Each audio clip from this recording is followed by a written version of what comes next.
Yeah, so I would be speaking on the metrics, impact, and the visibility of medical journals, and I would try to touch in the key topics that really concerns the medical journal editors, the authors, and also the reviewers. So basically, when we talk about metrics, the first two portals that really come into mind are Embase and Scopus.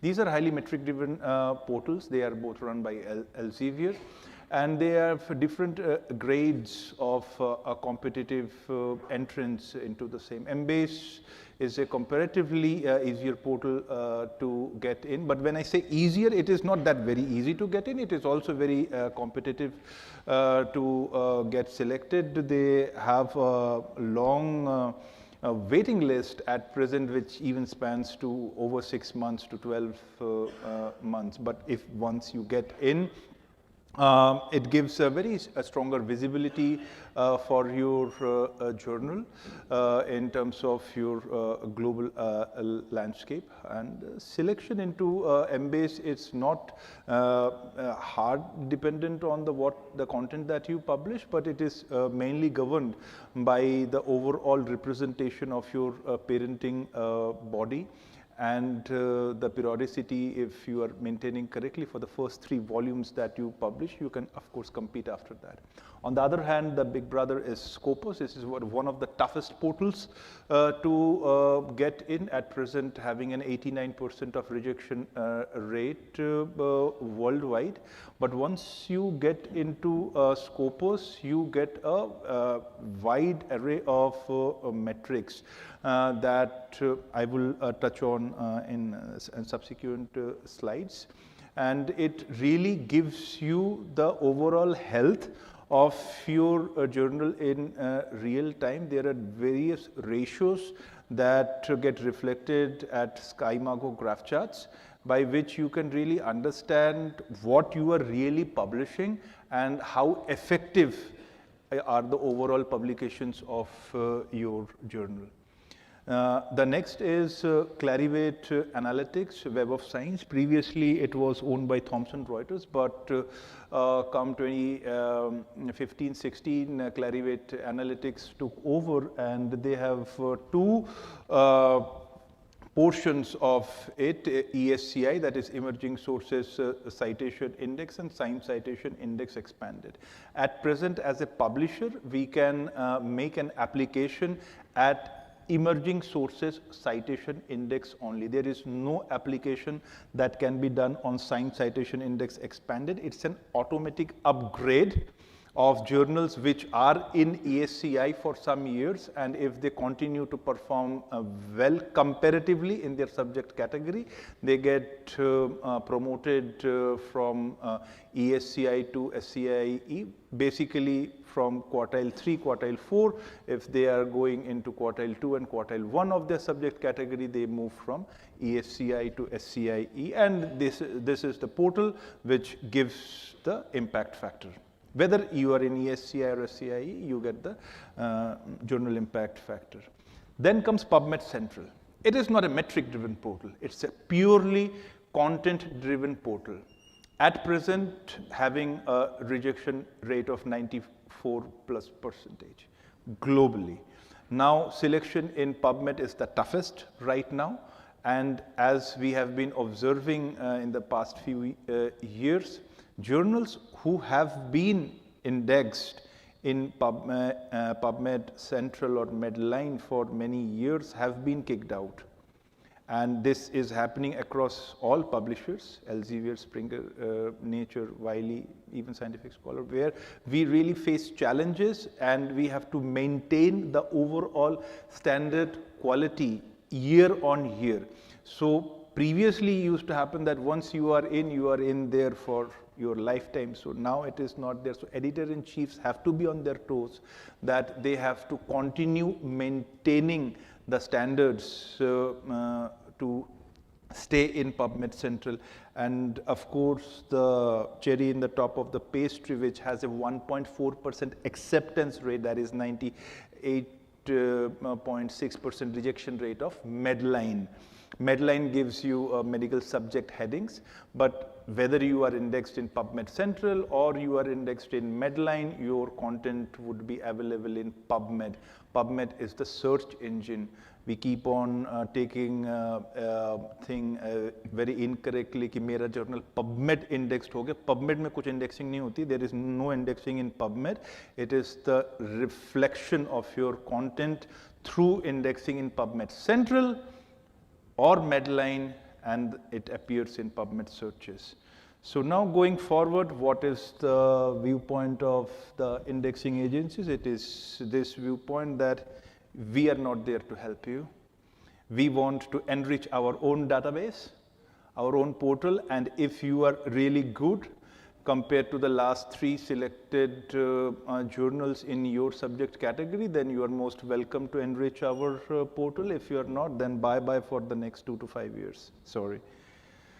So what do we mean by a journal metrics? It's basically the competitive metric, the competitive analysis of the journals in their particular subject category. As I said, impact factor by Clarivate, or Scopus gives you the site score. Site score is the metric which is really gaining popularity globally. How we arrive at that, I will briefly also touch in the subsequent slides. But previously, it was just the impact factor, which was the comparative of a subject category ranking. But now, site score is an equally important metric. At the same time, when Clarivate gives you many other factors like eigenfactor, which are weighted metrics, I'm not dwelling into that, or the H-index.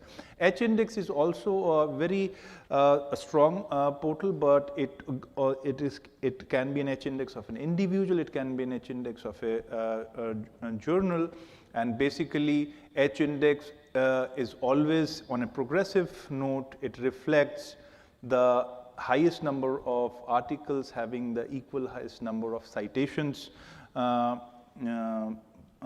journal. So basically, when you determine, it is the number of publication of a research or a journal has, that each has at least that many citations. So it sounds complex, but if somebody can help me answer this question. So if a researcher or a journal has the following citation count. So there are few articles published by that individual or that journal.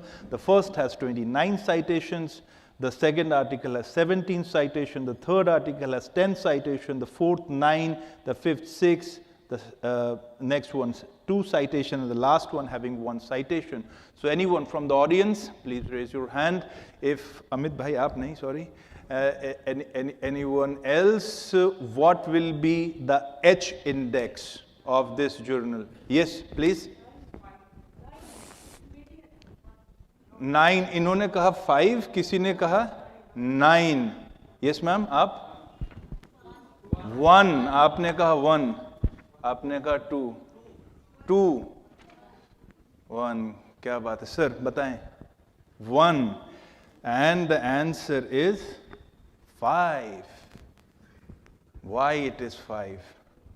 So as the definition says, that H index is the number of publications a researcher or journal has that have each received at least that many citations. So यहाँ पे अगर हम देखें, if we look at it carefully, so 29, 17, 10, 9 and 6, these are 5 publications जिनमें हर एक में 5 citations हैं. So if instead of 2, it would have been say 7, then your H index would have been 6. Because then there would have been 6 articles having 6 citations each. यहाँ पे हमारे पास 5 articles हैं, every one of which has 5 citation each. So the H index would be 5. And H index is a progressive metric. It is the only metric which is progressive. वो बढ़ेगा ही हमेशा. because somewhere down the line it can happen that the number 6, number 2 can go up. It can become 7, 8, so the H index would become 6. ये कम नहीं होगा, unlike site score or impact factor, वो बढ़ते भी हैं and they can come down as well because they are calculated on a 2-year or a 5-year metric. So now, as I said, site score and Scopus have been gaining importance of late over the last few years as a strong competition to the impact factor. So what basically the significance is of getting indexed in Scopus? So you see that when you get indexed in Scopus or you get in Embase, your journal metric starts reflecting at the SkyMago graph charts. These are the SkyMago graph charts. There are many other charts, I've just taken a few of them.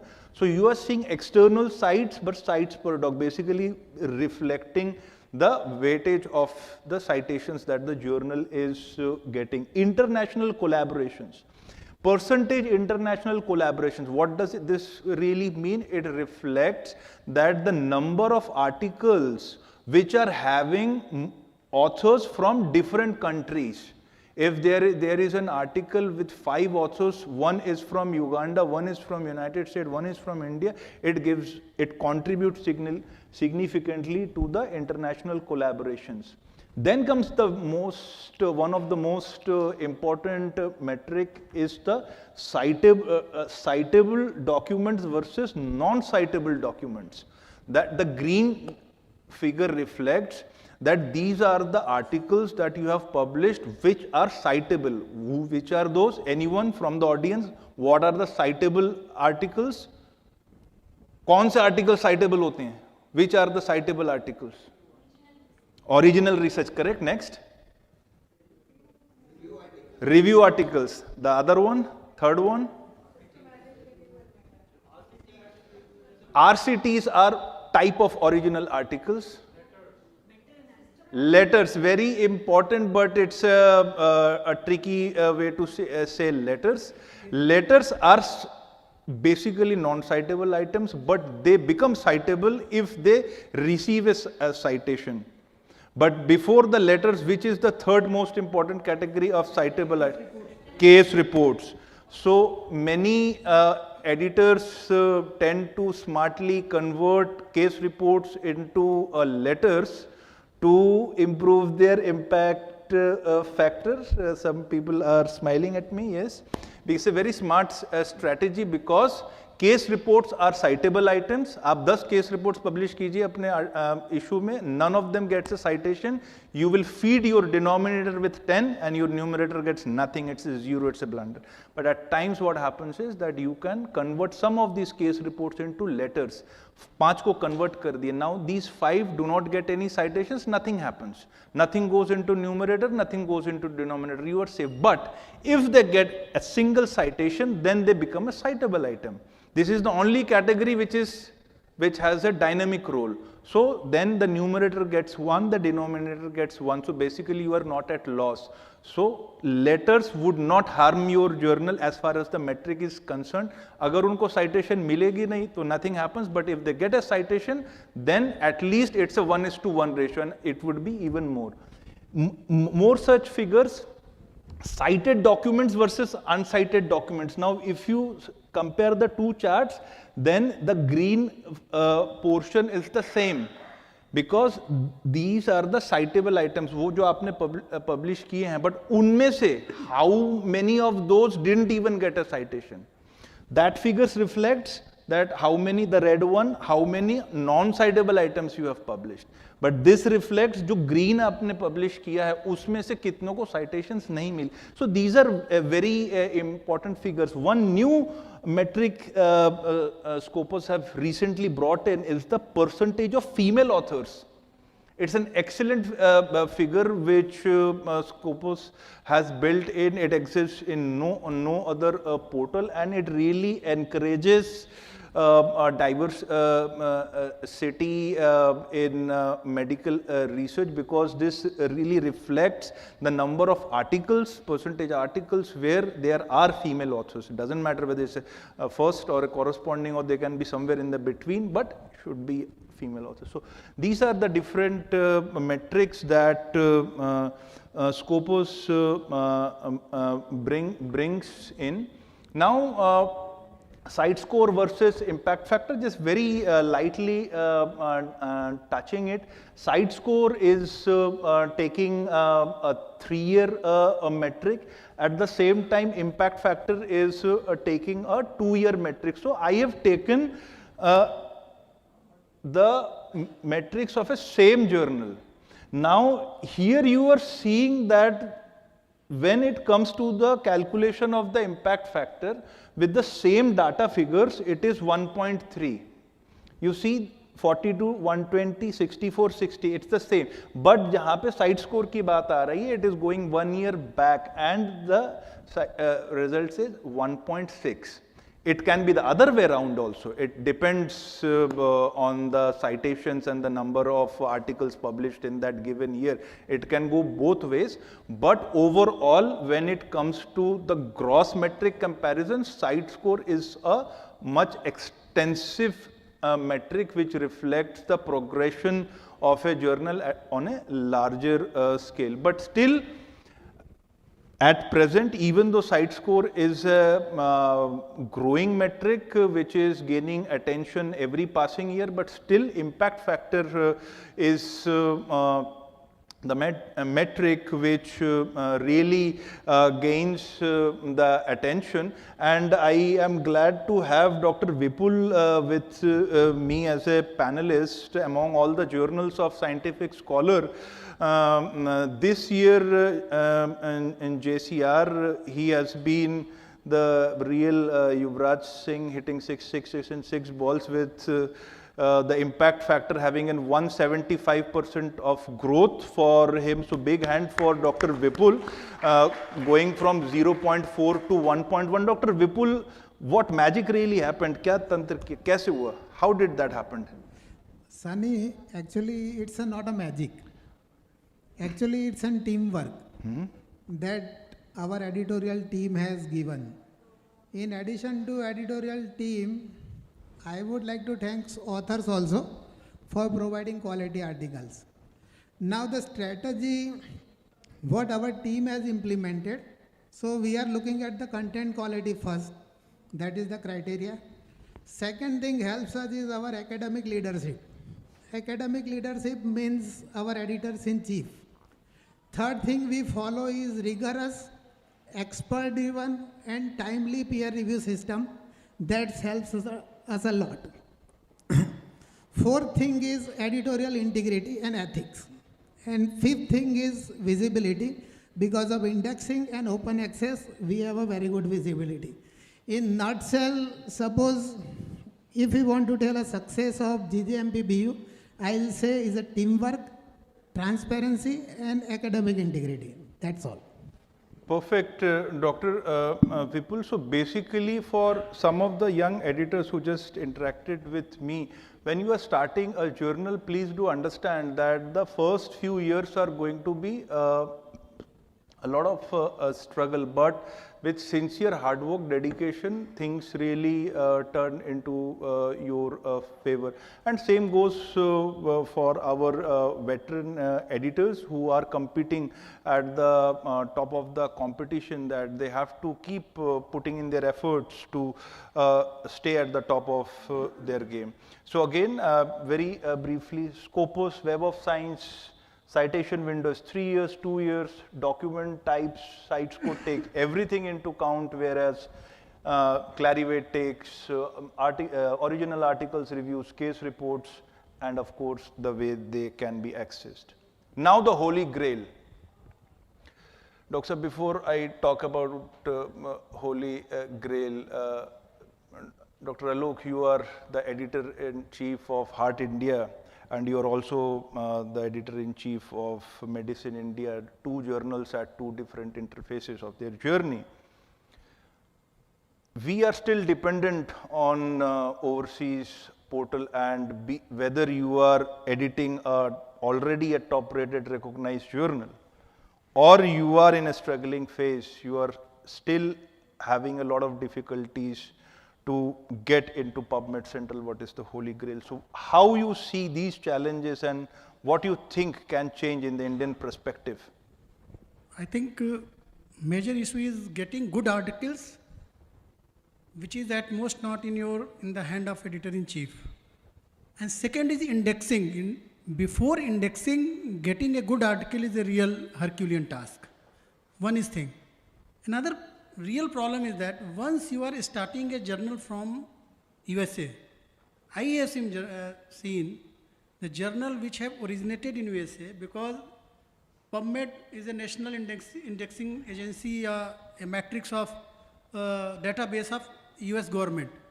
They automatically get recognition as early as I have seen in 1 year. But we don't have any national indexing agency. So first of all need is the way when we start a journal, we get an RNI number from our Department of Information and Technology. The way we should have our own indexing agency. Because who will give his, for us, a paper is a paper. But for researcher, the paper is very important. Why that person will waste his paper to a new journal? That is also $1 million question. So before getting indexed, getting a good quality research paper is very difficult, and having the patience for at least 3 years, 4 years and 5 years. When I started Heart India in 2013, so many people have lot of reservation from where you will get the article, but initial 3, 4, 5 years, I struggled. But once it got indexed, then there is now I am rejecting around 50% articles. Not because they are good, lot of other reason also, but I think those who are starting new journal, keep patience and some times take.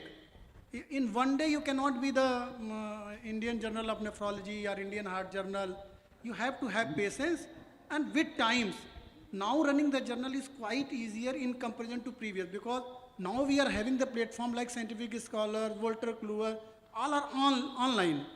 Any new researcher want to submit article, they can immediately go and they will submit. Earlier it was very difficult in paper era. Once you submit, when we were a student, when we sent a paper by writing paper have went, when it will be suddenly paper published, then came to know it happens. So patience is required, and it will take time to grow any journal.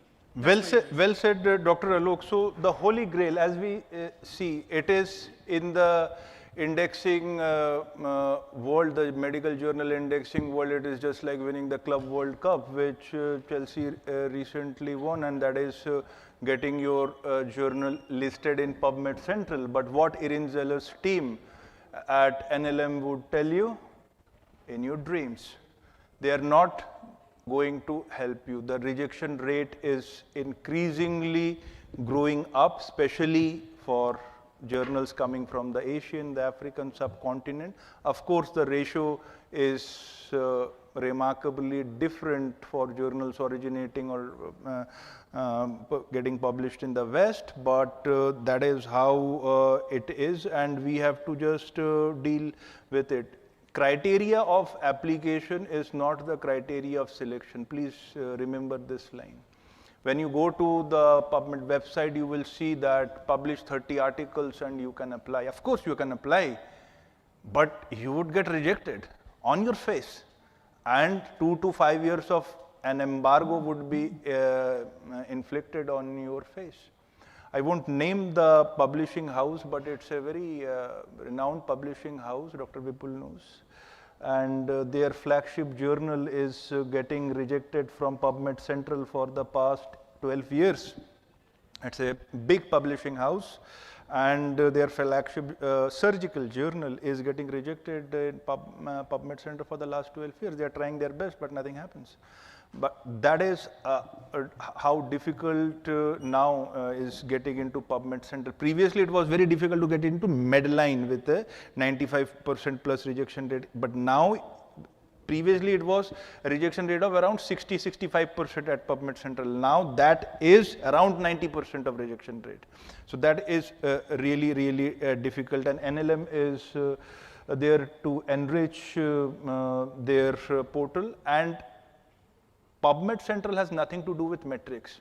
Scopus and ESCI applications really take care of global diversity, editorial board diversity, national diversity, type of articles that you are publishing, the weightage of originals plus reviews divided by case reports and blah blah. But when it comes to PubMed Central, the day the publisher files the application, they go back 24 months, that is 2 years, and they would randomly pick up 20 original articles, randomly. And they would read them. If they like it, the content of the original articles or reviews, they don't study anything else. You are in, they don't like it, you are out. As simple as that. It's a purely academic fight. There is no political gimmicks involved when it comes to PubMed Central. When it comes to Scopus and ESCI, a lot of things publisher can do, but when it comes to PubMed Central, it is outright state competition. And they see the methodologies, they see the quality of discussion, the study design, then they really like narrative reviews and meta-analysis, but really narrative reviews and meta-analysis, not just titling it as a narrative or review or a meta-analysis and not being there. The uniqueness of case reports, and of course, when it comes to the overall weightage, they prefer that the journal is publishing more of originals and reviews compared to anything else. So basically, if we try to summarize, that the scope of journal indexing is tough, and at present from India, it would be really nice that if our government, NMC, takes up the project and starts its own evaluation criteria for journals and recognize journals which are genuine, which are from genuine societies, and they grade the journals accordingly, rather than being dependent on overseas portals. If any one of you sitting in the audience has direct contacts with Dr. Abhijat Sheth, please drop him a WhatsApp text that he needs to think about it. And we are trying at our own capacity to reach out to NMC to get this enforced, because this is the need of the hour. We really need to be self-independent. Of course, NMC can then categorize journals based on their overall indexing status, but the basic challenge is at the beginning. So if NMC gives a recognition to the journal based on the genuinity of the parenting society, the institution, the academic credibility of the editorial board members and the editor-in-chief, something which exists in a very small country like Norway, for example, it can of course come into existence in India, then people would start getting submissions organically, which would again enrich the overall content quality, and then for that journal to compete at Scopus, at Embase, at ESCI, SCIE, or even PubMed Central would become relatively easier than what it is right now. So basically the competition is increasing, growing, and it is not decreasing anytime soon. Rejection rates, as I mentioned, those which were 60% are now 90% plus, and we really need to ensure that when you are competing, you really don't need to be to get into portals like Scopus or ESCI. You need to be equivalent or better than the last 3 selected journals. It is like the 4th runner in the Olympic race of 100 meters. To stand at the podium, you don't need to become a gold medalist. You just need to beat the person running for the bronze. So that's how it is. And of course, for the best help, advice, and strategic development of your journal, join Scientific Scholar. That's how it is. Thank you. Questions? Sir.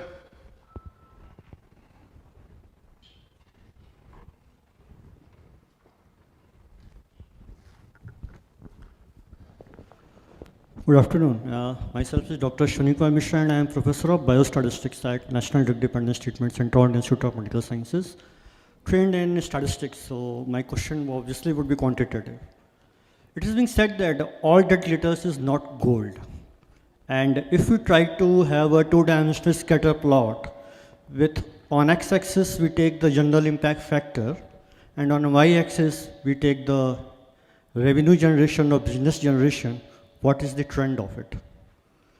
So, and I have hypothesized that probably the publication house, I will not name any publisher or anything, but just from a pure academic question is, are we able to see that what we are not seeing, what is glittering in the Holy Grail is really the cost? Because the cost or the knowledge generation, if you try to quantify economically, it's a bulk which is by the funding agency and the authors. So what is the expected trend of relationship, pure quantitative form of general impact factor with the expenditure or revenue generation? That's it. Excellent question, Doctor. So the situation is remarkably different when it comes to the European publishing market, the US publishing market versus the Indian or the Chinese publishing market. So if you are trying to publish, for example, in European Journal of Immunology in an open access way, which has a decent impact factor, the cost of publication is 3,500 euros per article. And the higher the journal's impact factor is, the highest is the cost for an open access model of publication. Similarly, if the journal is a closed access journal, it is a part of the MedPACs of various publishing houses, and the higher the impact factor is, the highest the site score status is, the higher is the per journal value that gets into the impact factor, which resonates exponentially to the overall revenue development. But when it comes to Indian market, that is not the same story, because our top rated impact factor journal doesn't even have APC involved. I have many other journals. Sarman Sir journals has a very marginal APC that we charge. So the graph of a journal revenue at y-axis with the impact factor on the x-axis that we see on a linear curve at 45 degrees in European and the US market, it is more or less a parallel graph chart to the x-axis, unfortunately. Just a small comment. As of, I can see that all of us are edited, that's why we are on this platform. Rather than pushing towards having more journals and trying to have a primary outcome as indexing in the PubMed as the Holy Grail, why not to build a team of editors to a more up level and try to improve things? Because I think that could be one model to think forward. Because rather than investing much of time, resource, energy in creating a new journals, if we say that India is publishing, contributing only 4%, and if we see in the medical science, it is contributing only 2.5%. Well, So the fragmentation comment, of journals is always an individual decision. But of course, there are two sides of it. I am always not in the favor of just launching another multidisciplinary journal because it leads to just mushroom publishing. But if there comes a unique journal, like for example our new journal on transgender health, it's a unique topic, caters to a unique subject category, of course such journals really can come up. So it goes both ways, and at the end it really depends on the subject you are addressing and the competition you are entering in 3 to 5